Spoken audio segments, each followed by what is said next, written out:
சிறகடிக்க ஆசை சீரியலில் இனி என்ன நடக்க போகுதுன்னு தான் பார்க்க போகிறோம். இங்கே ஜீவா வந்து வேறு வழியே இல்லாமல் மனோஜுக்கு பணத்தை கொடுத்துட்றாங்க. பணத்தை வாங்கின மனோஜுக்கு பயங்கர சந்தோஷம். இந்த பணத்தை வச்சு கண்டிப்பாக நம்ம பெரிய பிஸ்னஸ் பண்ணணும், இல்லைன்னா நான் கனடா வேலைக்கு போகணும், ஃபேமிலியோடு செட்டில் ஆகணும் அப்படின்னு சொல்லிட்டு பயங்கர சந்தோஷமாக இருக்கார். மனோஜ் பணத்தை வாங்கினதை பார்த்த ரோஹிணிக்கு பயங்கர சந்தோஷம். மனோஜ் அக்கௌண்ட்டில் பணம் ஏறிடுச்சு, இனிமேல் நம்மளை யாரும் கேள்வி கேட்க முடியாது, இந்த ஆண்டி உங்கள் அப்பா வாங்க உங்கள் சொத்தங்கன்னு கேட்க போகிறது இல்லை, நம்ம கனடாவை பார்த்து போக போகிறோம், இனிமேல் இந்தியா வந்தால் தானே அப்படி இப்படின்னு பயங்கர கற்பனையோடு இருக்காங்க. மனோஜ் நீ சாதிச்சிட்ட, நம்ம சாதிச்சிட்டோம், கண்டிப்பாக நம்ம பெரிய ஆளாக வருவோம் அப்படின்ட்டு இருக்காங்க. அப்போ ரோஹிணிகிட்ட சொல்கிறாங்க, ரோஹிணி நீ மட்டும் ஜீவா வரலை அப்படின்னு வந்திருக்கான்னு சொல்ல போய் தான் இன்றைக்கி இந்த படம் கிடச்சிருக்கு, நீ மட்டும் சொல்லாமல் இருந்தேன்னா அந்த பணம் கைக்கு வந்திருக்காது அப்படிங்கிறாங்க. மனோஜ் ஓம் பணம் ஏன் பணம் சரியா, நீ நட்டப்பட நான் விடுவேனா, நம்ம எதிர்காலமே இந்த பணத்தில் தான் இருக்குது, அதை நம்பி தான் நான் நீ வர சொன்னேன் அப்படிங்கிறாங்க. ஆமாம் ரோஹிணி கண்டிப்பாக டயத்தில் வர சொன்னேன், நானும் போலீஸை சொல்லி பணத்தை வாங்கியாச்சு, இப்போ ஒன்றும் பிரச்சனை கிடையாது, நம்ம கனடா போகிறோம் அப்படிங்கிறாங்க. மனோஜ் நம்ம பிஸ்னஸ் பண்ண போகிறோமா கனடா போக போகிறோமா அப்படிங்கிறாங்க. நம்ம கனடாவில் போய் கூட பிஸ்னஸ் பண்ண ஒன்றும் பிரச்சனை இல்லை, இப்போ நான் கனடா வேலைக்கு போகிறேன், நம்ம கனடாவில் போய் செட்டில் ஆயிடுவோம். இப்போ கனடா வேலைக்கு போனோம்னா இப்போ 27 லட்ச ரூபாயில் 14 லட்ச ரூபா கொடுத்தா போதும், அங்கே தங்குறதுக்கு மீதி பணத்தை நம்ம பார்த்துக்கலாம். அது போக நம்ம அங்கே நல்லா சம்பாரிச்ச முன்னாடி அங்கேயே பிஸ்னஸ் பண்ணாலும் பண்ணுவோம், அங்கேயே குடியுரிமை வாங்கி இருக்கிறனால இருந்துருவோம் அப்படிங்கிறாங்க. அப்படியே மனோஜ் நம்ம இந்தியா வர வேண்டாமா அப்படிங்கிறாங்க. உனக்கு மலேசியா, நான் கனடாவுக்கு மலேசியாவுக்கும் போயிட்டே இருப்போம், இங்கே நம்ம என்ன தேவை இருக்குது, இவங்க ஏதாவது நல்லது கெட்டதுக்கு சொன்னாலும் மட்டும் வந்துட்டு போயிட்டே இருக்க வேண்டியதுதானே அப்படிங்கிறாங்க. அதுவும் நம்ம பெரிய ஆள் ஆகிட்டா நம்ம இமேஜுக்கு இங்கே வரைய முடியாது அப்படிங்கிறாங்க. அவன் மனோஜ் அப்படிங்கிறாங்க. ரொம்ப சந்தோஷமாக வீட்டுக்கு போகிறாங்க. அப்போ போகும் வழியில் ரோஹிணி சொல்கிறாங்க, இந்த பணம் கிடைச்ச விஷயம் கண்டிப்பாக அவங்க வீட்டுக்கு தெரியக்கூடாது, குறிப்பாக முத்துக்கு தெரியவே கூடாது, அப்படி தெரிஞ்சிச்சு அப்படின்னா அந்த பணம் நம்மகிட்ட இருக்காது, கண்டிப்பாக அவங்க அப்பாட்ட சொல்லி வாங்கிடுவார், அது போக நம்ம பிளான் நடக்காது அப்படிங்கிறாங்க. ஆமாம் ரோஹிணி நீ சொல்லுவதும் சரி தான், காணாமல் போன பணமாகவே இருக்கட்டும், நம்ம தெரிஞ்சிடக்கூடாது அப்படின்னு நினைக்கிறாங்க.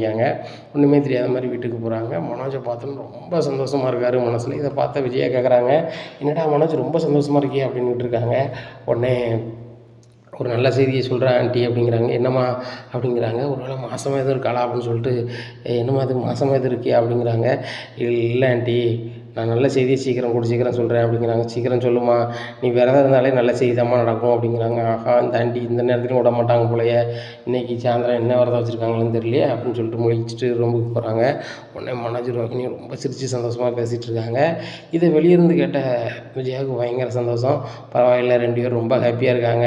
ஒன்று சீக்கிரம் குழந்தையாயிரும் அவங்களுக்கு, அப்படி குழந்தையாச்சுன்னா ரோஹிணியோட ஒட்டுமொத்த சொத்து வந்துடும், இல்லை விரதத்தை கரெக்டாக இருந்தா அப்படின்னா அப்பா ஃபாரின்லேருந்து வெளில வந்துடுவார், அதுக்கப்புறம் வந்துட்டு அந்த சொத்து பூரா மனோஜ் தானே அப்படின்னு நினச்சிட்டு இருக்காங்க. அப்போ மீனா எல்லாரையுமே சாப்பிட கூப்பிட்றாங்க. அப்போ எல்லாருமே சாப்பிட உட்காடுறாங்க. உடனே ஒரு நல்ல செய்தி சொல்லுதான்னு சொன்னோம்ல அப்படின்ட்டு இருக்காங்க ரோஹிணி. ஆமாம்மா சொல்லு அப்படிங்கிறாங்க. எப்பா நான் சொல்கிறேன், எனக்கு வந்து ரோஹினியோட அப்பா பணம் அனுப்பி விட்டாங்க அப்படிங்கிறாங்க.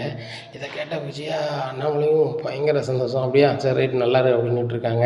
உடனே முத்து சொல்கிறாரு, பணம் எப்படி வந்துச்சு, அவங்க அப்பா அனுப்புதா இருந்தால் அவங்க அக்கௌண்ட்டில் அனுப்புவாங்க, உன் அக்கௌண்ட்டில் எப்படி அனுப்புவார், அவங்க அப்பா ஜெயிலில் இருக்காருன்னு சொன்னீங்க, ஜெயிலிருந்து வந்த பிறகு கண்டிஷன் பில்லில் கையெழுத்து போடுவாங்க, அவங்களுக்கே பல நடைமுறை இருக்கும், இப்படி இருக்கும்போது எப்படி உடனே அவங்களுக்கு பணத்தை அனுப்புவார் அப்படிங்கிறாங்க. இவங்களுக்கு என்ன பதில் சொல்லணுன்னே தெரிலன்னு முடிச்சிட்ருக்காங்க. உடனே ரோஹிணி சமாளிக்கிறாங்க. எங்கள் அப்பா தான் அனுப்புனாங்க, எங்கள் அப்பா ஃப்ரெண்டு மூலமாக எங்கள் அப்பா எனக்கு அனுப்புனாங்க, நான் தான் எனக்கு அனுப்புவேனா, என் மாப்பிள்ளைக்கு அனுப்புங்கன்னு சொல்லி அக்கௌண்ட் நம்பர் அனுப்புனேன் அப்படிங்கிறாங்க.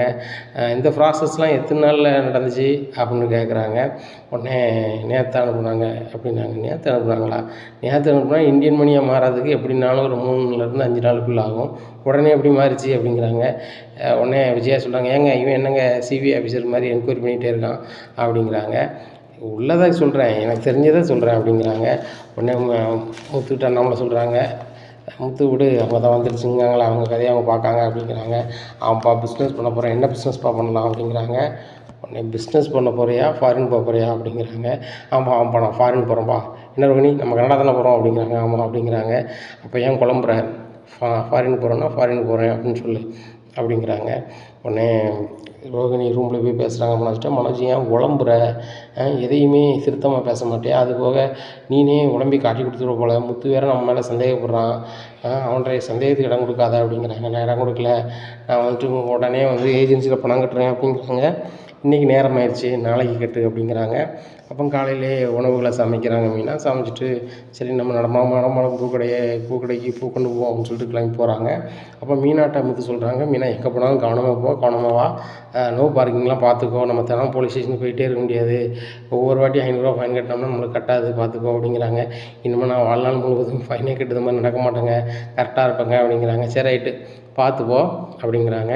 உடனே மீனா போகிற அழகை அப்படியே பார்க்குறாரு. சரி நல்லதாக வண்டி ஓட்டுறான் அப்படின்னு சொல்லிட்டு காரில் ஏற போகிறாரு. அப்போ ஏறும்போது முத்து உனக்கு வாடகை தந்துடுறேன், ஒரு இடத்துல கொண்டு என்ன விடு அப்படிங்கிறாங்க. நீ வாடகை தருதளவுக்கு ஆகி போச்சா, சரி ரைட்டு எங்கே கொண்டு விடணும் அப்படிங்கிறாங்க. அந்த பார்க்குக்கிட்ட நிப்பாட்டு அப்படிங்கிறாங்க. இப்போவும் பார்க்கு இருக்காடா, அங்கே என் ஃப்ரெண்டை பார்த்துட்டு அப்படி நாங்கள் போகிறோம், நீ பார்க்கிட்ட கொண்டு விடுனா விடேன் அப்படிங்கிறாங்க. பார்க்கில் கொண்டு விடுறாங்க. இன்னும் ஒரு மொட்டை ஃப்ரெண்ட் இருக்கார் பார்க்கில். என்ன நண்பா ரொம்ப நாளாச்சா அப்படிங்கிறாங்க. இனிமேல் வர வாய்ப்பு இல்லை, நான் கனடா போகிறேன் அப்படிங்கிறாங்க. என்ன நண்பா திடீர்னு இப்படி விட்டு போனால், பார்க்கில் எனக்கு கம்பெனி யார் அப்படிங்கிறாங்க. நண்பா அப்படியே பார்க்கில் இருக்க முடியுமா, நான் கனடாவில் போய் சம்பாரித்து பெரிய கோடீஸ்வரன் ஆகணும், அங்கே வேறு சிட்டிசன்ஷிப் வாங்கணும்னு சொல்லி எனக்கும் என் பொண்டாட்டிக்கும் கற்பனையாக இருக்குது, கனவே இருக்குது, அதனால் நாங்கள் கனடா போகிறோம் அப்படிங்கிறாங்க. பயங்கர ஆள் தான் நீ, உங்கள் மாமனார் பணம் அனுப்பிட்டாரா அப்படிங்கிறாங்க. மாமனார் இல்லை, எனக்கு போன பணம் வந்துருச்சு, 27 லட்ச ரூபா ஒரு பொண்ணு ஏமாற்றி போனால அவட்ட வாங்கிட்டேன், இது என் சொந்த பணம், என் மாமனார் இருந்ததை சொத்தாக வாங்குவேன், இதை என் உழைப்பாக மாற்றுவேன் அப்படிங்கிறாங்க. நீலாம் உழைப்பியா, சரி ஒரு நாள் நீ கொஞ்ச நேரம் பிச்சை எடுத்ததுக்கே உன் வாழ்க்கை மாறிடுச்சு அப்படிங்கிறாங்க. அன்னைக்கு ஃபுல்லாக நீ எடுத்திருந்த அப்படின்னா நீ பெரிய கோடீஸ்வரனாக இருப்ப அப்படிங்கிறாங்க. ஆமாம் நண்பா, இந்த தெரிஞ்சுக்கிட்டு என் முத்து தான் கெடுத்துட்டான் என் தம்பி அப்படின்ட்டு இருக்காங்க. உடனே அவரை கூட்டிகிட்டு ஒரு இடத்துக்கு கிளம்புறாரு. அப்போ இவருக்கு தெரிஞ்ச நண்பர் ஒரு ஆள் மதிக்கிறாரு முத்தை. உடனே என்ன சார் அப்படிங்கிறாங்க. இல்லை ஒரு பையனை காரை விட்டு இறக்கி விட்டீங்களா அப்படிங்கிறாங்க. ஆமாம் என்னுடைய அண்ணன் அப்படிங்கிறாங்க. அவர் உன்னோட அண்ணனா, அவர் தான் அன்றைக்கி ஸ்டேஷனில் நின்றார் அப்படின்னு. ஸ்டேஷனில் என்ன சார் விஷயம் அப்படிங்கிறாங்க. இல்லை தம்பி நீ கூட சாட்சி கையெழுத்து போட்டே. ஆமாம் சார் போட்டேன். அந்த ஒரு பொண்ணுகிட்ட இவர் 27 லட்ச ரூபா ஏமாந்துருப்பார் போல். அந்த பொண்ணுக்கு வெளிநாடு நினைக்கிறேன், கனடான்னு நினைக்கிறேன். அந்த பொண்ணு 27 லட்ச ரூபா கொடுக்கணும் போல். அந்த பொண்ணு உடனே கொடுத்துருச்சு. அதை அவர் அக்கௌண்ட்டில் வாங்கிட்டார். அவர் தான் அவங்க கார்லேருந்து இறங்கி போனார். எனக்கு தெரிஞ்சவர் தான் அவரும் அப்படிங்கிறாங்க. உடனே அது எங்கள் அண்ணன் தான் சார் அப்படிங்கிறாரு. மறுபடியும் உங்கள் அண்ணன் தானா அப்படின்ட்டு போயிடுறாங்க. உடனே முத்துக்கு சரியான குழப்பம். இது ஏமாந்த பணத்தை வாங்கியிருக்கான், அப்பாட்டையும் சொல்லலை, வீட்லேயும் சொல்லலை, அவன் பொண்டாட்டியும் இவனும் சேர்ந்துக்கிட்டு டக்கால்ட்டி பண்ணிகிட்டு இருக்காங்களோ. இந்த பணத்தை தான் ஃபாரின்லேருந்து அவங்க மாமா அனுப்பிட்டாருன்னு சொல்லி ஏமாற்றிக்கிட்டு இருக்கானோ. இந்த பணத்தை வச்சுக்கிட்டு தான் இப்போ பில்டப் பண்ணிகிட்டு இருக்காங்களோ. சரி ரைட்டு அப்படின்னு சொல்லிட்டு வண்டி எடுத்துகிட்டு நேராக வீட்டுக்கு போகிறாங்க. உடனே அண்ணாவோட கேட்குறாங்கன்னாட்டா இப்போ தான் சவாரி புரண்டு போனேன், இப்போ உடனே வந்துட்டேன் அப்படிங்கிறாங்க. இல்லைப்பா ஒரு செய்தி கிடைச்சி அதான் உங்கள்கிட்ட சொல்ல வந்தோம்பா அப்படிங்கிறாங்க. என்ன செய்தி அப்படிங்கிறாங்க. இந்த மாதிரி மனோஜுக்கு 27 லட்ச ரூபா திரும்ப கிடச்சிட்டுப்பா அப்படிங்கிறாங்க. இதை கேட்ட விஷயாவுக்கு பயங்கர ஷாக்கு. என்ன 27 லட்ச ரூபா கிடச்சிட்டா, என்னங்க இவன் சொல்லிகிட்டு இருக்கான் அப்படிங்கிறாங்க. உண்மையில தான்ப்பா கிடச்சிட்டு, அன்றைக்கி நான் ஸ்டேஷனுக்கு போனோம்லப்பா, அன்றைக்கி இவங்க உள்ளே இருந்திருக்காங்க எனக்கு தெரியல. ஒரு கடன்டா பொண்ணு எனக்கு சவாரிக்கு வந்துச்சு, நான் 3 நாளாக அவங்களுக்கு தான் கார் ஓட்டிகிட்டு இருக்கேன். அந்த பொண்ணு தான் இவன்கிட்ட ஏமாற்றிட்டு போயிருந்துச்சா எனக்கு தெரியல. ஆனால் அந்த பொண்ணு 27 லட்ச ரூபா இவன்கிட்ட கொடுத்துருச்சான். அந்த பணத்தை வாங்கினதை கூட நம்மகிட்ட சொல்லலப்பா அப்படின்ட்டு இருக்காங்க. உடனே அண்ணாமலை ஃபோன் அடிக்கிறாங்க. ஃபோன் அடித்து மனோஜ் நீ எங்கே இருக்க அப்படிங்கிறாங்க. அப்பா நான் அந்த ஏஜென்சிகிட்ட போயிட்டுருக்கேன் அப்படிங்கிறாங்க. உடனே வீட்டுக்கு போ அப்படிங்கிறாங்க. உடனே எதுக்கு அப்பா அடிக்காதுன்னு தெரியலையே அப்படிங்கிறாங்க. எப்போ அந்த ஏஜென்சியில் போய் நான் பணத்தை கட்டிட்டு வந்துடுறேன் அப்படிங்கிறாங்களே. இல்லை நீ முதல்ல வீட்டுக்கு போ அப்படிங்கிறாங்க. அப்பாவுக்கு தெரிஞ்சிச்சா என்னன்னு தெரியலையே அப்படின்னு சொல்லிட்டு வீட்டுக்கு போகிறாரு. சரி தெரிஞ்சிருக்க வாய்ப்பில்லை, வேறு ஏதோ கதைக்கு அடிக்கிறாங்க. சரி ரைட்டு அப்பாட்ட பேசிட்டு மறுபடியும் கட்டிடுவோம், ரோகிணிகிட்ட சொல்லிக்கலாம் அப்படின்னு சொல்லிட்டு வீட்டுக்கு வராங்க. உடனே ரோகிணி ரூமில் ரொம்ப சந்தோஷமாக உட்காந்துட்ருக்காங்க. நம்ம கனடா போகிறோம், நம்ம லைஃபே மாறப்போகுது அப்படின்னு சொல்லி பயங்கர கனவோடு உட்காந்துட்ருக்காங்க. அப்போ வித்யாவுக்கு ஃபோன் அடிக்கிறாங்க. வித்யா இனிமேல் என் கஷ்டமெல்லாம் நீங்கள் போகுது அப்படிங்கிறாங்க. என்னடி சொல்கிற அப்படிங்கிறாங்க. அந்த 27 லட்ச ரூபாயை வாங்கிட்டேன்டி அப்படிங்கிறாங்க. என்னடி சொல்கிற அப்படிங்கிறாங்க. ஆமாம் மனோஜ் ஏமாற்றிட்டு போனால ஒருத்தி, அவளை வசமாக நம்ம பார்லரில் சிக்கினா, அவளை தூக்கி வச்சு பணம் வாங்கிட்டோம், ஒன்றும் பிரச்சனை இல்லை, இனிமேல் நம்மளுக்கு எந்த பிரச்சனையுமே இல்லை. நான் அந்த பேங்க்கு கட்ட வேண்டியதையும் கட்டி விட்டு போயிருந்தேன். உனக்கு நான் ஒரு 30,000 தரணும்ல தந்துடுறேன். அம்மாவுக்கு 1 லட்ச ரூபா டெபாசிட் பண்ணிடுறேன், நீ மாதம் அதை எடுக்க மட்டும் அம்மாவுக்கு சொல்லிடு, அதுக்கப்புறம் நான் மாதம் அம்மாவுக்கு அனுப்பி விட்டுதேன் 1 வருஷத்துக்கு அப்புறம் அப்படிங்கிறாங்க. சரிடி நீ சந்தோஷமாக இருந்தால் அதுவே போதும், உங்கள் ஆன்ட்டிகிட்ட எப்படி சமாளிக்க போகிற விரதத்துலேருந்து அப்படிங்கிறாங்க. உடனே எங்கள் அப்பா ஜெயிலேருந்து வெளியே வந்துட்டாங்க. இன்னமும் வந்துட்டு ஒரு பிரச்சனை இல்லை அப்படின்னு சொல்லிட்டேன். அது போக மனோஜுக்கு பணம் அனுப்பிட்டாங்க அக்கௌண்ட்லன்னு சொன்னேன் அப்படிங்கிறாங்க. என்னடி அடுத்த பிளானை போட்ட அப்படிங்கிறாங்க. பிறகு சும்மா லேசா ரோகிணி நான் சும்மா லேசா அப்படின்னுட்டு இருக்காங்க. உடனே மனோஜ் வந்துடுறாரு. அண்ணாமலை பயங்கர கோவத்தில் இருக்காங்க. விஜயா பயங்கர கோவத்தில் இருக்காங்க. இந்த மனோஜுக்கு பணத்தை கிடச்சி கூட சொல்லலை பாரு அப்படின்னு சொல்லிட்டு உட்காந்துட்டு இருக்காங்க. உடனே மீனா வராங்க. என்னங்க வண்டிக்கு போகிறேன்னு சொன்னீங்க, இங்கே வந்துருக்கீங்க அப்படிங்க, இப்போ உட்காந்துட்ருக்கீங்க, இங்கே வந்து உட்காந்துட்ருக்கீங்க அப்படிங்கிறாங்க. மீனா கொஞ்சம் உட்காரு அப்படிங்கிறாங்க. மனோஜ் வராரு. வந்த உடனே விஜயா வெளுன்னு வலிக்காங்க. ஏன்டா இன்னும் இந்த பிரார்த்தனை பண்ணிட்டல இதை இன்னும் மாறவே மாட்டியா, நீ திருந்தவே மாட்டியா அப்படின்னு சொல்லிட்டு வெளுன்னு வலுக்காங்க. சவுண்டு கேட்டு ரோகிணி ஓடி வராங்க. ஆண்டி எதுக்கு நீங்கள் மனோஜை அடிக்கிறீங்க அப்படிங்கிறாங்க. நீ தூர போயிரு அப்படிங்கிறாங்க. உடனே எதுக்காண்டி இப்படி சொல்கிறீங்க அப்படிங்கிறாங்க. உங்கள் அப்பாவை பணம் அனுப்பி விட்டாரு அப்படிங்கிறாங்க. ஆமாண்டி எங்கள் அப்பா தான் மனோஜ் அக்கௌண்ட்டில் அனுப்பி விட்டாரு அப்படிங்கிறாங்க. நடிக்காத, எல்லா விஷயமும் எங்களுக்கு தெரிஞ்சிருச்சு, முத்துக்கு தெரிஞ்ச போலீஸ்காரெல்லாம் சொல்லிட்டாரு அப்படிங்கிறாங்க. இதை கேட்ட ரோகிணி ரொம்ப ஷாக் ஆகிடுறாங்க. மனோஜ் ரொம்ப ஷாக் ஆகிடுறாங்க. ஆகா இங்கேயும் முத்து தான் போட்டு கொடுத்தானா அப்படின்னு சொல்லிட்டு முழிக்கார். உடனே ஆமாம்மா நான் ஏமாந்த பணம் திரும்ப கிடச்சிருச்சுமா அப்படிங்கிறாங்க. டேய் அதுவும் கேட்டால் தான் சொல்லுவியா அப்படிங்கிறாங்க. உடனே அண்ணாமலை சொல்கிறாங்க, உழைச்சி அவர் பணத்தை உருவாக்கியிருந்தா தானே அதோட அருமை தெரியும். நான் வந்து கொடுத்த பணம் தானே, அந்த பணம் உடனே வந்தாகணும், அது பொது பணம் அப்படிங்கிறாங்க. இல்லைப்பா நீங்கள் எனக்கு பிஸ்னஸ் பண்ண தானே தந்தீங்க, அது என் பணம் தானேப்பா அப்படிங்கிறாங்க. அது நான் வந்து என்ன கண்டிஷனில் உனக்கு தந்தேன்னு உனக்கே தெரியும், நீ அந்த கண்டிஷனை வந்து நீ வந்து செயல்படுத்தலை, அதனால் பணம் நீ வந்து பொதுவில் கொடுத்துடணும் அப்படிங்கிறாங்க. உடனே வேறு வழியே இல்லாமல் அண்ணாமலை அக்கௌண்ட்டுக்கு மாற்றி விட்றாரு. அவங்க அப்பா அக்கௌண்ட்டுக்கும் மாற்றி விட்றாரு. உடனே எப்பா இவனை நம்ப முடியாது, அக்கௌண்ட்டில் ஏறிட்டான்னு பாருங்கப்பா அப்படிங்கிறாங்க. உடனே செல்ஃபோனில் எஸ்எம்எஸ் வந்திருக்கும் பாருமுத்து அப்படிங்கிறாங்க. உடனே ஏங்க நீங்கள் உங்கள் பையனை கூட நம்ப மாட்டீங்களா அப்படின்னு விஜயா அப்படி சமாளிக்கிறாங்க. அவன் என் பையன் மாதிரியே நடக்கலை, என் பையன்னா ஒரு உண்மை இருக்கும். இன்னும் பாரு முத்துக்கு ஒரு தகவல் கிடச்சோன்னா ஆஃபர் இருந்தால் கூட அதை கேன்சல் பண்ணிவிட்டு வீட்டில் வந்து சொல்கிறான். இவனுக்கு பணம் கிடச்சிருக்கலாம், எப்பா பணம் கிடச்சிட்டு அந்த பணம் திரும்ப வந்துருச்சு, நான் தொழில் பண்ண போகிறேம்மா, அந்த பணத்தை வச்சுக்கிறேன்ப்பா அப்படின்னு சொன்னால் எனக்கு மனசாரியும் வச்சுக்கான் இருப்பேன். இன்றைக்கி நிலைமைக்கு பணம் கிடச்சிருக்கு, அதை கூட என்கிட்ட சொல்லலை. 14 லட்ச ரூபாய்க்கு தான் பணத்தை கட்டி இவன் கனடா போகிறாங்க. மீதி பணத்தை நாங்கப்பா பிடிங்கப்பான்னு தந்திருக்கணுமா தந்திருக்கக்கூடாதா, நல்லவனா இவன் கரெக்டாக கிடையாது அப்படிங்கிறாங்க. ரோகிணியும் உங்கள் அப்பா அனுப்புனதாக அந்த பொண்ணும் சொல்லுது அப்படிங்கிறாங்க. உடனே முத்து சொல்கிறாரு, எப்பா அந்த பொண்ணே ஒரு ஃப்ராடு, நான் அடிக்கடி ஃப்ராடுன்னு சொல்லுவேன், அம்மா என்கிட்ட சண்டைக்கு வருவாங்க, இன்றைக்கி பாருங்கள் தெரிஞ்சுக்கிட்டா அப்படிங்கிறாங்க. ரோகிணி கலந்துக்கிட்டு நிற்கிறாங்க. சொந்த பார்லர்னு சொல்லிட்டு நம்ம வீட்டையே பில்டப் பண்ணிகிட்டு இருக்காங்க. இன்றைக்கி என்னென்னா இவன் வந்து இப்படி பண்ணிகிட்ருக்கான் அப்படிங்கிறாங்க. டேய் பார்லரும் அவன் சொந்தமாக தானே வச்சுருக்கா, தேவையில்லாமல் பேசாத அப்படிங்கிறாங்க விஜயா. தேவையில்லாமல் பேசலாமா, அந்த பொண்ணு சொந்த பார்லர் வச்சுருக்காங்கன்னு கேளுங்க, அந்த பார்லர் விற்று ரொம்ப நாள் ஆச்சு அப்படிங்கிறாங்க. நான் ஏன் பார்லர் வைக்க போகிறேன் அப்படி இப்படின்னுட்டு இருக்காங்க. பார்லரம்மா நீங்கள் பார்லர் விற்றுட்டீங்க, அங்கே சம்பளத்துக்கு தான் வேலைக்கு போகிறீங்க, எவ்வளோ நாளுக்கு நோட்டி விற்றீங்க, இன்றைக்கி எவ்வளோ சம்பளம் நீங்கள் வாங்கிட்டு இருக்கீங்க, நீங்கள் அங்கே என்ன வேலை பார்த்துட்ருக்கீங்க, எல்லாம் எனக்கும் எங்கள் அப்பாவுக்கும் தெரியும், ஆதாரபூர்வமான தகவல் என்கிட்ட இருக்குது. உங்கள் பார்லர் ஓனரையே நான் ஏற்றி கொண்டு உங்கள் பார்லரில் விட்டுருக்கேன், அவங்களே எனக்கு தெரிஞ்சவங்க தான், அவங்க கான்டாக்ட் நம்பர் இருக்குது, நீங்கள் வேணால் பேசுகிறீங்களா அப்படிங்கிறாங்க. இதை கேட்ட ரோகிணி ரொம்பவே ஆடி போயிடுறாங்க. இந்த முத்துக்கு எல்லா விஷயத்தையும் தெரிஞ்சு தான் வச்சுருக்கான், நம்ம தான் ஒன்றும் தெரியல, ஒன்றும் தெரியாமல் இருந்திருக்கோம் போல் அப்படின்னு சொல்லிட்டு முடிக்காங்க. அங்கிள் நீங்கள் இந்த பணம் வந்து அவருக்கு கொடுத்தது தானே அப்படிங்கிறாங்க. எம்மா நீனும் மனோஜும் உண்மை எதுவுமே சொல்கிறதில்ல, இப்படி இருக்கும்போது நான் எப்படி நம்ப முடியும், இன்னமும் வந்து அவனுக்கு பணம் கொடுக்குறது மாதிரி இல்லை, இங்கே ஏதாவது வேலையை பார்க்க சொல்லுங்கள் அப்படிங்கிறாங்க. உடனே முத்து எந்திரிச்சு போகிறாரு. ஏலே அப்பா பணத்தை நீ வந்து ஏமாந்துருவ, ஏமாந்த பணம் திருப்பி வந்தாலும் சொல்ல மாட்டேன், இதில் உங்கள் மாமன் பணம் பண்ணல, எங்கள் அப்பா பணத்தை வச்சுக்கிட்டு நீ உங்கள் மாமன் பணம்னு சொல்லுவேல அப்படின்னு சொல்லிட்டு வெளுன்னு வளர்க்காரு. உடனே ஏங்க அவனை பிடிங்குங்க அப்படிங்கிறாங்க. அவன் 2 போடு போடட்டும், எனக்கு அவ்வளோ வெக்கையாக இருக்குது, அவன் உள்ளதை சொல்ல வேண்டியதானே, உள்ளதை சொல்லி ஒன்று செய்ய வேண்டியதானே, இப்போ ஏற்பட்டவன் நாளைக்கு வந்து வேறு மாதிரி செய்ய மாட்டான்னு என்ன நிச்சயம் அப்படின்ட்டு இருக்காங்க. அப்போ ஸ்ருதி ரவியும் வந்துடுறாங்க. எப்போ வீட்டில் என்னப்பா நடக்குது, முத்து மனோஜை போட்டு வழுக்கான், நீங்கள் என்னப்பா கதை அப்படிங்கிறாங்க. இந்த மாதிரி கதைடா, அவன் ஏமாந்த பணத்தை திருப்பி வந்திருக்கு, இதை ரோகிணி மனோஜும் ஃபேமிலியில் சொல்லலை, அதனால தான் முத்து கோவப்படுறான், முத்து மேலே என்ன தப்பு இருக்குது அப்படிங்கிறாங்க. டேய் மனோஜ் ஏன்டா இன்னும் சீப்பாகவே இருக்க அப்படிங்கிறாங்க. உடனே ஸ்ருதி சொல்கிறாங்க, அடுத்தவங்க லைஃபுக்கு ஏன் ஆசைப்படுறீங்க மனோஜ், ரோகிணி இங்கே பெரிய பணக்கார வீட்டுக்காரங்கன்னு பணக்கார வீட்டு பொண்ணு தானே சொல்லிட்டு இருக்கீங்க, உங்களுக்கும் தெரியாதா அடுத்தவங்க பணத்துக்கு ஆசைப்படக்கூடாது, சராசரியாக வாழணும்னு சொல்லிட்டு. மீனாவை பார்த்து கற்றுக்கோங்க மீனாவை பார்த்து கற்றுக்கோங்க ரோகிணி. அவங்க பாருங்கள் 50க்கும் 100க்கும் வேலை செஞ்சாலும் நேர்மையாக வேலை பார்க்குறாங்க. ஒரு பூக்கடை வச்சாங்க, போலீஸ் அவங்க வந்து மாநகராட்சிலேருந்து எடுத்துகிட்டு போயிட்டாங்க. அடுத்தாப்புல அவங்க வீட்டுக்காரர் ஒரு பைக்கில் பூ விற்கிறதுக்கு ஒரு கடை ரெடி பண்ணி கொடுத்துருக்காரு. பார்க்குறாங்க, உழைச்ச நாடு உழைச்சி சாப்பிட்றாங்க. வாயிலேருந்து ஒரு பொய்யோ எதுவோ வராது. அவங்க வேலையும் செஞ்சுட்டு நம்மளுக்கு சமைச்செல்லாம் போடுறாங்க. அவ்வளோ கரெக்டாக இருக்கிறாங்க. நம்ம அவ்வளோ கரெக்டாக இல்லாட்டினாலும் கூட ஃபேமிலியில் ஒரு விஷயம் நடந்திருக்குன்னா அதை சொல்லணும்ல. இப்போ இது வந்து குடும்ப சொத்து. இந்த சொத்தில் வந்து ரவிக்கு பங்கு இருக்குது, முத்துக்கு பங்கு இருக்குது, உங்கள் வீட்டுக்காரருக்கு பங்கு இருக்குது. 3 பேருக்கும் பங்கு இருக்குது அப்படின்னு சொன்னால் அதை வந்து எல்லாருக்கும் தெரியப்படுத்தணும்ல அப்படிங்கிறாங்க. ரோகிணி மனசால ஒன்றும் பேச முடியல. ஆகா, எல்லா விஷயமும் தெரிஞ்சு போச்சே அப்படின்னு சொல்லிட்டு, அப்பா எனக்கு அந்த 14 லட்ச ரூபாயாவது தாங்கப்பா, நான் வேலையை கட்டி கனடா போயிடுறேன் அப்படிங்கிறாங்க. தம்பி, நீ எங்கேயுமே போய்க்கிட மாட்டேன், எந்த வேலையுமே பார்த்துக்கிட மாட்டேன். நேர்மையாக இருந்தால் மட்டும்தான், உண்மையாக இருந்தால் மட்டும்தான் வாழ்க்கையில் ஜெயிக்க முடியும், இல்லைன்னா ஜெயிக்க வாய்ப்பே இல்லை அப்படிங்கிறாங்க.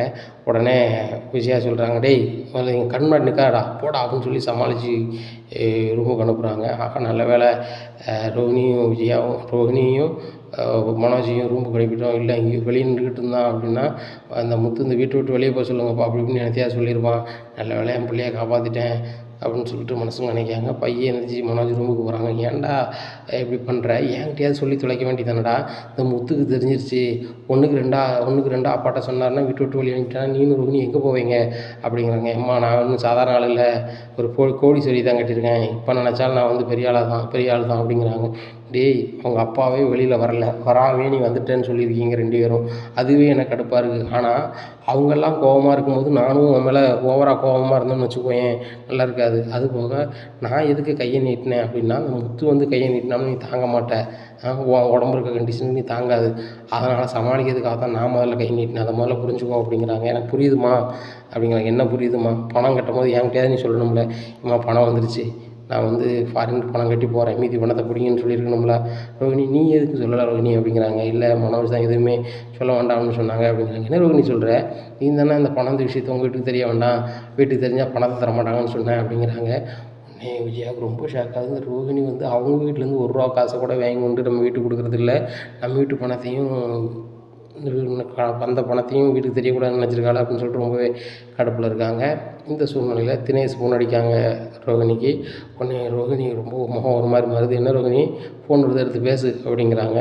இல்லை ராங் நம்பர் தான் அப்படிங்கிறாங்க. ராங் நம்பருக்கு என் முகம் ஒரு மாதிரி போகுது, அப்போ கட் பண்ணி விடு அப்படிங்கிறாங்க.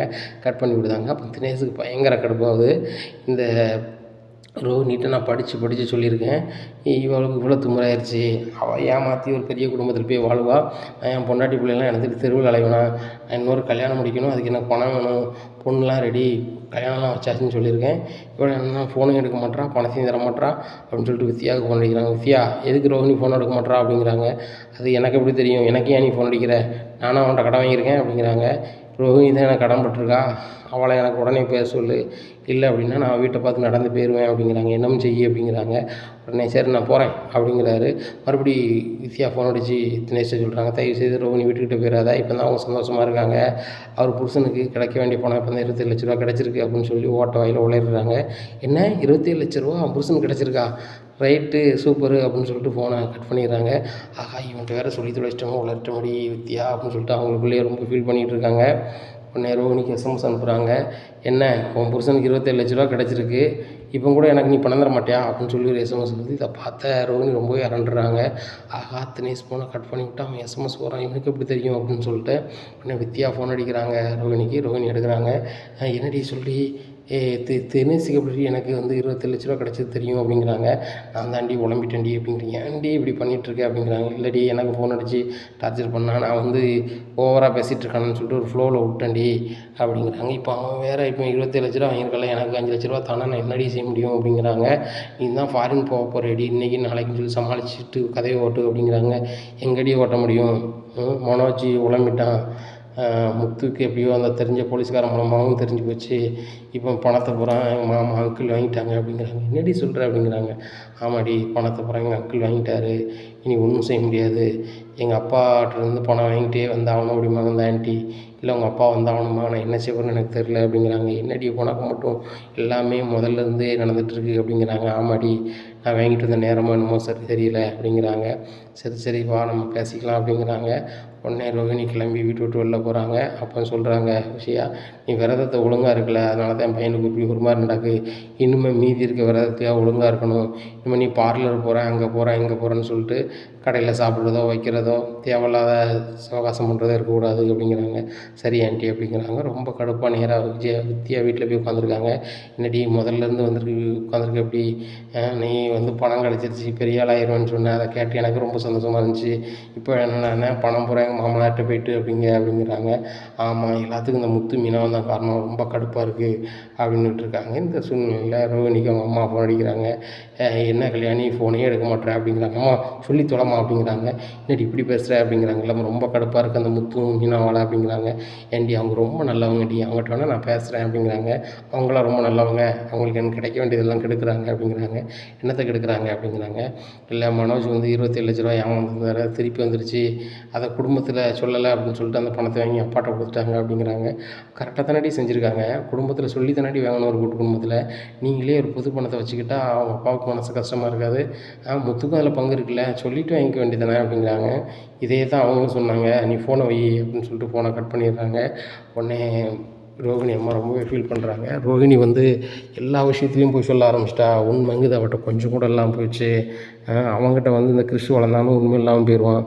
அதனால் எவ்வளோ முடியுமோ நானே வளர்த்துறணும். ரோகிணி பக்கத்தில் கொண்டே போகக்கூடாது. நான் முன்னாடி நினச்சிருக்கேன், கல்யாணி வந்து தன் பையனை வளர்க்காம கிறிஸ்துக்கு யாருன்னே அம்மான்னு தெரியாமல் போயிடக்கூடாது அப்படின்னு நினச்சேன்.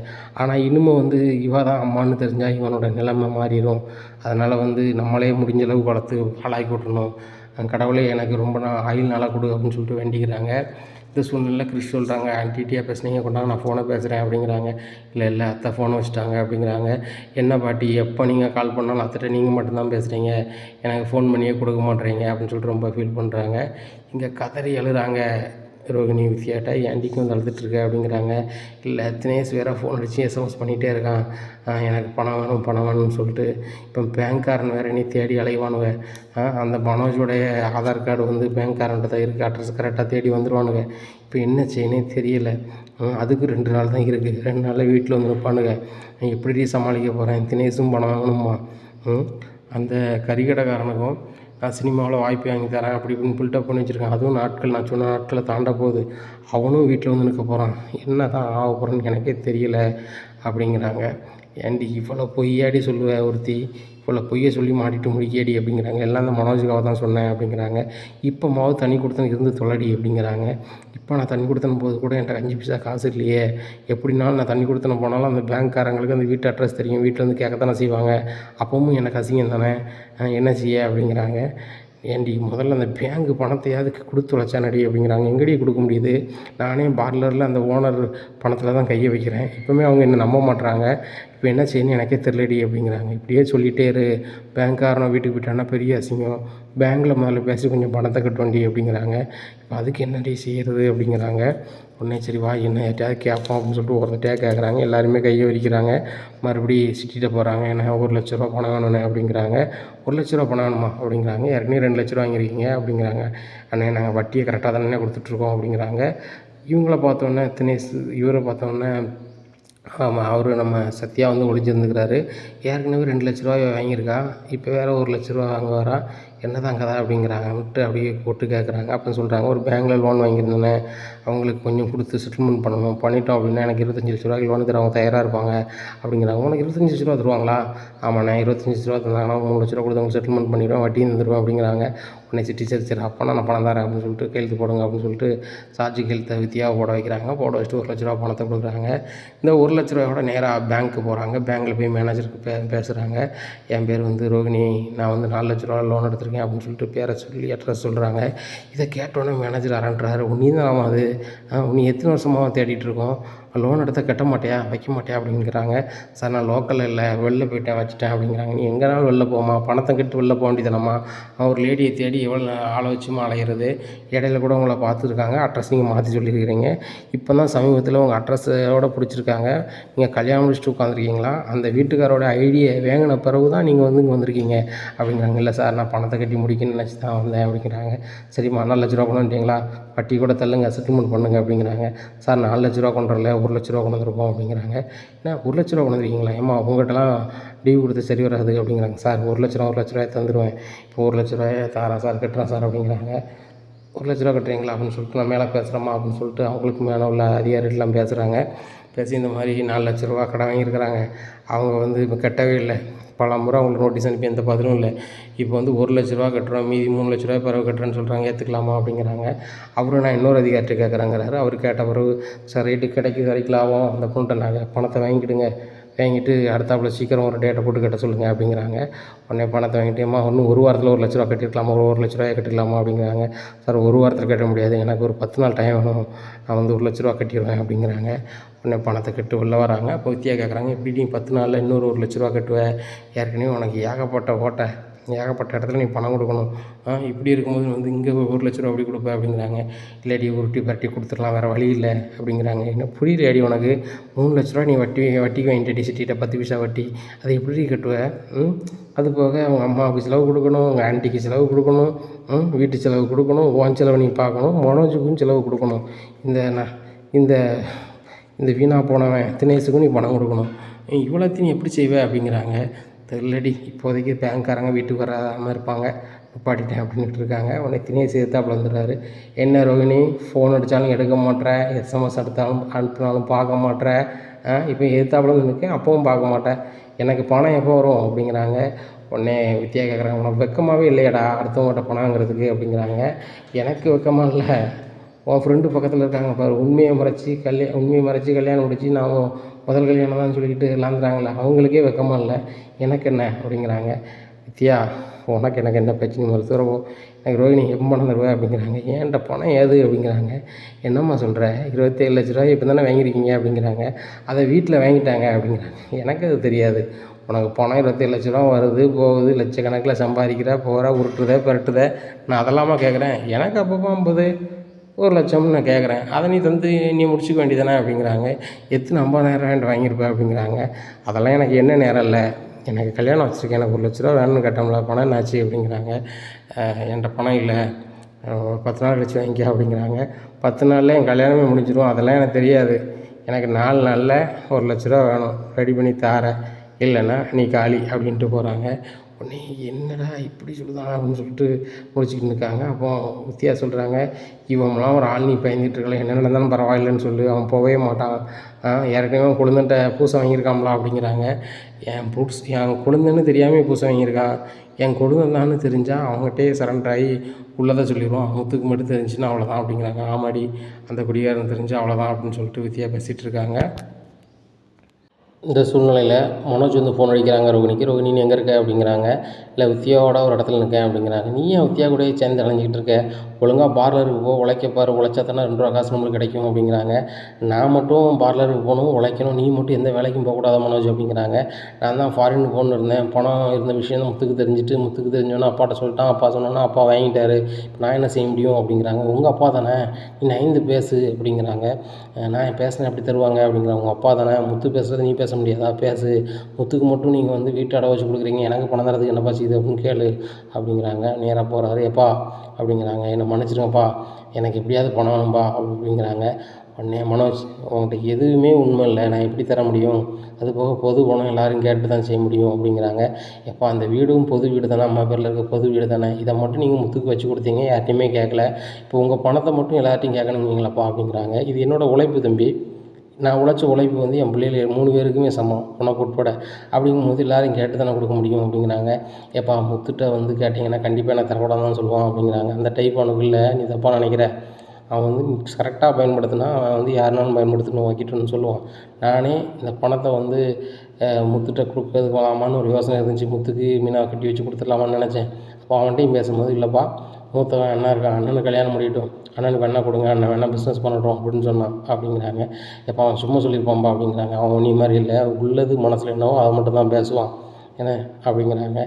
நீ வந்து ஒழுங்காக வேலைக்கு போய் என்ன குடும்பத்தை காப்பாற்றுவ, இனிமேல் தொழில் பண்ண நீ தகுதியான ஆளு எனக்கு தெரியும், வச்சு தான் தருவேன், அது வரைக்கும் நான் பணம் தர மாட்டேன், வேறு வேலை இருந்தால் பாரு, என்கிட்ட பணம் தாங்கன்னு கேட்டுக்கிட்டு அவன் நேரத்தை வீணாக்காத அப்படிங்கிறாங்க. இந்த விஷயத்த உடனே ரோகிணிக்கு ஃபோன் பண்ணி சொல்கிறாங்க. எங்கள் அப்பா பணம் தர்ற மாதிரி தெரில அப்படிங்கிறாங்க. உனக்கு அதை கேட்டு வாங்க தெரியல, முத்துக்கு மட்டும் வாங்க தெரியுது, மீனை ஆத்திர அவசரத்துக்கு உங்கள் அப்பாட்ட செலவுக்கு வாங்குறாங்க, உன்னால் 5 காசு வாங்க முடியுதா அப்படிங்கிறாங்க. என்ன ரோகிணி சொல்கிறேன், எங்கள் அப்பா எனக்கு 7 டிகிரி படிக்க வச்சுருக்காரு, அவர்கிட்ட போய் நான் அதுதான் இதுதான் என்னால் நெருக்கடி பண்ணி கேட்க முடியல, எங்கள் அம்மா தான் எனக்கு ரொம்ப க்ளோஸு, எங்கள் அம்மா வச்சு கேட்குறேன் அப்படிங்கிறாங்க. சரி உங்கள் அம்மா வாங்க அப்படிங்கிறாங்க. எங்கள் அம்மா கோயிலுக்கு போயிருக்காங்க, அதெல்லாம் கோயிலுக்கே போகிறேன் அப்படிங்கிறாங்க. அதுவும் சரி தான், நீ வீட்டில் வச்சு பேசுறதோட கோயிலில் போய் பேசு அப்படிங்கிறாங்க. உடனே விஜயா வந்து கோயிலில் பார்வதியோட உட்காந்து பேசிகிட்டு இருக்காங்க. ஆமாம் பார்வதி, போன பணம் வந்துடுச்சு, இந்த ரோகிணியோட அப்பாவும் வந்துட்டார் அப்படின்னா என் பையன் கஷ்டம்லாம் நீங்கிரும் அப்படி இப்படின்னுட்டு இருக்காங்க. அவர் வரத்தானே போகிறாரு, வராமையாக இருக்க போகிறார், ஒரே ஜெயிலே வைக்க போகிறாங்க. அவர் என்ன பெரிய தப்பாக பண்ணியிருக்காரு, ஒன்றும் பிரச்சனை கிடையாது, அவர் வந்துடுவார், ஏன்னா பணமும் வந்துடும், உன் பையன் பெரிய பணக்காரன் ஆயிடுவான், நீங்கள் கவலைப்படாத அப்படின்ட்டு இருக்காங்க. இந்த சூழ்நிலையில் பார்வதியும் விஜயாவும் பார்த்த மனோஜ் திருநீரை பூசிக்கிறார், நெத்தியில் போட்டுக்கிட்டு பூசிக்கிட்டு அப்படியே சாமி கொண்ட மாதிரி நடிக்கார். உடனே இதை பார்த்த பார்வதி, எங்கே பாரு உன் பையனை பாரு அப்படிங்கிறாங்க. உடனே மனோஜை பார்த்தோன்னே ரொம்பவே சந்தோஷப்படுறாங்க விஜயா. என் பையனுக்கும் புத்தி வந்துருச்சு, கடவுளை வேண்ட ஆரம்பிச்சிட்டான், இன்னும் வந்து அவன் எதிர்காலம் நல்லா வந்துடுவான் அப்படிங்கிறாங்க. உடனே தச்சியெல்லாம் பார்த்த மாதிரியம்மா அப்படிங்கிறாங்க. டேய் நீனும் கோயிலுக்கு வந்தியா அப்படிங்கிறாங்க. ஆமாம்மா கோயிலுக்கு வந்தேன், எதிர்காலம் நல்லா இருக்கணும்னு வந்தேன், நம்ம குடும்பத்துக்கு கிடைக்க வேண்டிய பணம் கிடச்சிருச்சு, அடுத்தாப்புல ரோகிணியோட அப்பாவும் வந்துடணும் அப்படின்னு சொல்லி தான் கும்பிட்டோமா அப்படிங்கிறாங்க. உடனே ஆமாடா இப்போ தாண்டா உனக்கும் ரோகிணிக்கு நல்ல எதிர்காலம் வரப்போகுது அப்படின்னுட்டு இருக்காங்க. ஏம்மா எனக்கு நீ தாம்மா ஒரு உதவி செய்யணும் அப்படிங்கிறாங்க. உடனே என்ன உதவிட்டா அப்படிங்கிறாங்க. அப்பாட்ட கொஞ்சம் பணம் கேட்டு நீ தாம்மா தரணும், நான் ஃபாரின் போயே ஆகணுமா அப்படிங்கிறாங்க. எனக்கும் புரியுதுடா, நீ வெளிநாட்டுக்கு போனால் நிறையா சம்பாதிப்ப, நீ நிறைய படிச்சிருக்க, நீ நல்லா வரவ, உனக்காக தாண்டா சாமி கும்பிட வந்தேன், உனக்கும் ரோகிணிக்கும் சீக்கிரம் குழந்தை பிறக்கணும் அப்படின்னு சொல்லி தான் நான் வந்தேன் அப்படிங்கிறாங்க. ஏம்மா குழந்தலாம் வேண்டாம்மா, குழந்த வந்து இப்போதைக்கு வேண்டாம், நான் பெரிய கோடீஸ்வரன் அப்புறம் தான் குழந்த வைப்பேன் அப்படிங்கிறாங்க. உடனே பார்வதி சொல்கிறாங்க, குழந்தை எப்போ பிறக்கும் பிறக்காதுன்னு கடவுளுக்கு தான் தெரியும், நம்ம கையில் கிடையாது, அதனால் வந்து குழந்த வரும்போது நீங்கள் பெற்றுக்கோங்க, அதான் நல்லது அப்படிங்கிறாங்க. ஆண்டி உங்களுக்கு தெரியாது, நான் ஃபாரினில் போய் சம்பாரித்து பெரிய கோடீஸ்வரன் ஆன பிறகு தான் நான் கல்யாணம் முடிக்கணும்னு நினச்சேன், ஆனால் அம்மா கல்யாணம் முடிச்சு வச்சுட்டாங்க ஏதோ சூழ்நிலையில். உனக்கு பிடிக்காமையா கல்யாணம் முடித்தேன் அப்படிங்கிறாங்க. பிடிச்சி தான் கல்யாணம் முடித்தேன், குழந்தையாவது நான் என் பிடிச்ச மாதிரி பெற்றுக்கிறேன் அப்படிங்கிறாங்க. சரிடா விடு, முதல்ல வந்து அப்பாட்ட எப்படியாவது பேசி நான் பணத்தை வாங்கி தரேன் அப்படிங்கிறாங்க. உடனே பார்வதி சொல்கிறாங்க, நீ சொன்ன அண்ணன் தருவாரா அப்படிங்கிறாங்க. பார்வதி, நான் சொல்லாமையே எல்லாம் நடந்திருக்கு, இன்றைக்கி 7 டிகிரி என் பிள்ளைய படிக்க வச்சுருக்கேன், ஒரு டிகிரி முடிச்சோன்னா போதும் வேலைக்கு போக சொல்லு அப்படின்னு அவர் சொல்லுவார். ஏங்க அவன் எத்தனை டிகிரினாலும் படிக்கட்டும்னு நான் சொல்லித்தானே நான் இன்றைக்கி 7 டிகிரி படிக்க வச்சுருக்கேன், இன்றைக்கி ராஜா மாதிரி இவனை வளர்த்துருக்கேன்னா எல்லாம் என்னுடைய சாமர்த்தியம் தான், ஒன்றும் பிரச்சனை இல்லை, என் புருஷன்ட்டு எப்படி பேசணும்னு எனக்கு தெரியும், பேசி நான் பணத்தை வாங்கி வந்துடுறேன் அப்படிங்கிறாங்க. விஜயா நீ எழுதி வச்சுக்கா, முத்து மீனாவும் இருக்கிற வரைக்கும் உன் விருப்பத்துக்கு அண்ணன் வந்து இசைக்கு இசைய மாட்டாங்க, அதை புரிஞ்சுக்கோ அப்படிங்கிறாங்க. அதுதான் பார்வதி இந்த வீட்டை விட்டு அனுப்பலான்னு பார்த்தா அவர் அனுப்பவே மாட்டுறாரு அப்படின்ட்டு இருக்காங்க. இந்த சூழ்நிலையில் அண்ணாமலை வந்து நேராக பரசை பார்க்க போகிறாரு. பரசு ரொம்ப சந்தோஷமாக சொல்கிறாரு, பணம் வந்துருச்சு வச்சிருச்சு அப்படிங்கிறாங்க. அண்ணாமலை நீ பெரிய ஆள் தான், அண்ணாமலை போன பணத்தை கொண்டு வந்துட்டேன் அப்படிங்கிறாங்க. நான் கொண்டு வரல, அந்த பொண்ணு ஏமாத்துகிற பொண்ணே ஒரு வழியில் வந்து கொடுத்துருச்சு, அந்த பணம் வந்து வேறு ஒரு லாக்கில் இருந்துச்சு, முத்து அந்த லாக்கையும் எடுத்து விட்டான், பணம் நம்ம அக்கௌண்ட்டுக்கு வந்துருச்சு அப்படிங்கிறாங்க. முத்து ஒரு காரியத்தில் தலையிட்டாங்கன்னா அந்த காரியம் வச்சு தான் அண்ணாமலை அப்படிங்கிறாங்க. அது என்னமோ அப்படி தான், முத்து பிறந்த பிறகு தான் எனக்கு கவர்மெண்ட்டில் வேலை கிடச்சிச்சு, முத்து பிறந்த பிறகு தான் நான் நல்லா இருந்தேன், இன்றைக்கி வரைக்கும் நான் சந்தோஷமாக இருக்கேன் அப்படின்னா முத்து நானும் ஒன்றே வீட்டில் இருக்கவே தான்.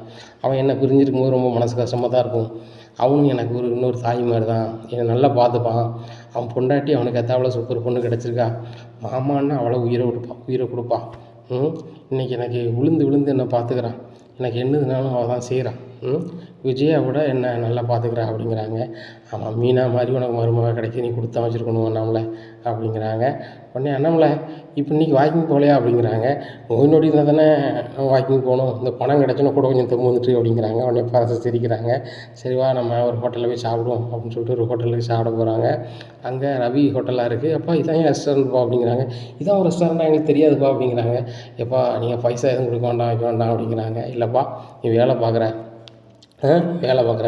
இடத்துல நான் சும்மா சாப்பிட்டு நல்லா இருக்காது அப்படிங்கிறாங்க. இல்லைப்பா நீங்கள் பணம் கொடுத்தீங்கன்னா நல்லா இருக்காதுப்பா அப்படிங்கிறாங்க. உடனே ரவி கூட வேலை பார்க்குறவங்க எல்லோரும் வந்து பேசுகிறாங்க, நாங்களாம் ரவிக்கு ஃப்ரெண்டு, ரவி கூட தான் வேலை பார்க்குறோம் அப்படிங்கிறாங்க. ரொம்ப சந்தோஷம்பா ரொம்ப சந்தோஷம் அப்படிங்கிறாங்க. ஓனர்கிட்ட போய் சொல்லிட்டாங்க, அதுதான் எங்கள் அப்பா அப்படிங்கிறாங்க. உடனே கையெடுத்து கும்பிட்றாரு ஓனரு. ரவி இதை நல்லா வளர்த்துருக்கீங்க, சூப்பர் பையன், சூப்பராக சமைப்பான், அது போக எல்லார்ட்டையும் நல்ல பண்பாடாக நடந்துப்பான் அப்படிங்கிறாங்க. ரொம்ப சந்தோஷங்க அப்படிங்கிறாங்க. உடனே அண்ணாமலை ரவிட்ட சொல்கிறாங்க, இப்படி ஊரார் வந்து உன்னை நல்ல பையன் சூப்பராக இருக்கேன்னு சொல்லும்போது எனக்கு ரொம்ப மனசு சந்தோஷமாக இருக்குது. ஒரு தகப்பனுக்கு இதுக்கு மேலே என்ன வேணும்?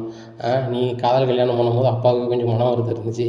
இப்போ எல்லாம் நீங்கிட்டு உன் பொண்டாட்டி மாதிரி ஒரு பொண்ணு கிடைக்காது, அவளும் நல்ல நம்ம குடும்பத்துக்கு ஏற்ற ஒரு பொண்ணு தான் அப்படிங்கிறாங்க. அப்பா அதனால தான்ப்பா கல்யாணம் முடித்தேன் அப்படிங்கிறாங்க. சரி சரி சந்தோஷமாக இரு, நீ எதுவும் சாப்பிடம்பா அப்படிங்கிறாங்க. ஏப்பா இந்த ஹோட்டலில் தானேப்பா நான் வேலை பார்க்குறேன், நான் சாப்பிட்டுக்கிறேம்மா, நீங்கள் சாப்பிடுங்க, உங்களுக்கு ஆயில் கம்மியாக நான் பண்ணி தரேம்மா, கொஞ்சம் பாருங்கப்பா அப்படின்னு சொல்லிட்டு நல்லா பண்ணி கொண்டு கொடுக்காங்க. அண்ணாமலை சாப்பிட்டு செம்மையாக இருக்குடா அப்படிங்கிறாங்க. பரசன்னு சொல்கிறாங்க, சூப்பராக இருக்குது ரவி, இதே மாதிரி நீ சமைச்சு நீ தனியாக ஒரு ரெஸ்டாரண்ட் வச்சோன்னா பெரிய ஆள் ஆயிடுவே அப்படிங்கிறாங்க. ஆமாம் அங்கிள், வைக்கணும், கையில் காசு இல்லை, அதான் என்ன செய்யணும்னு முடிச்சிட்ருக்கேன் அப்படிங்கிறாங்க. அப்போ தான் அண்ணாமலை நினைக்காங்க, இந்த ரவிக்கும் நம்ம சின்னதாக ஏதாவது ஒரு ரெஸ்டாரண்ட் மாதிரி ஏதாவது வச்சு கொடுக்கணும் அப்படின்னு நினைக்காங்க. உடனே பரஸ்ட்டை சொல்கிறாங்க, பரசு இவனுக்கு கண்டிப்பாக ஒரு ரெஸ்டாரண்ட் நான் வச்சு கொடுப்பேன் அப்படிங்கிறாங்க. உடனே அண்ணாமலை சொல்கிறாங்க, உன் எண்ணம் போல் செய்ய அண்ணாமலை, உன் எண்ணம் வந்து ஜெயிக்கும் அப்படிங்கிறாங்க. உடனே அண்ணாமலை சொல்கிறாங்க, இப்படி ஒரு நண்பன் கிடைக்குன்னு நான் கொடுத்து வச்சுருக்கணும், நான் எது செஞ்சாலும் என்னை விட்டுவே கொடுக்கலாம் அப்படிங்கிறாங்க. அண்ணாமலை, உங்கள்கிட்ட நேர்மை இருக்குது, அந்த நேர்மை இருக்கும்போது நேர்மையாக இருக்கவங்க பூரா அவங்க கூட இருப்பாங்க. நான் நேர்மையாக இருக்கேனா இல்லையான்னு எனக்கு தெரியாது, ஆனால் நேர்மையாக இருக்கவங்க பூரா அவங்க கூட இருப்பாங்க.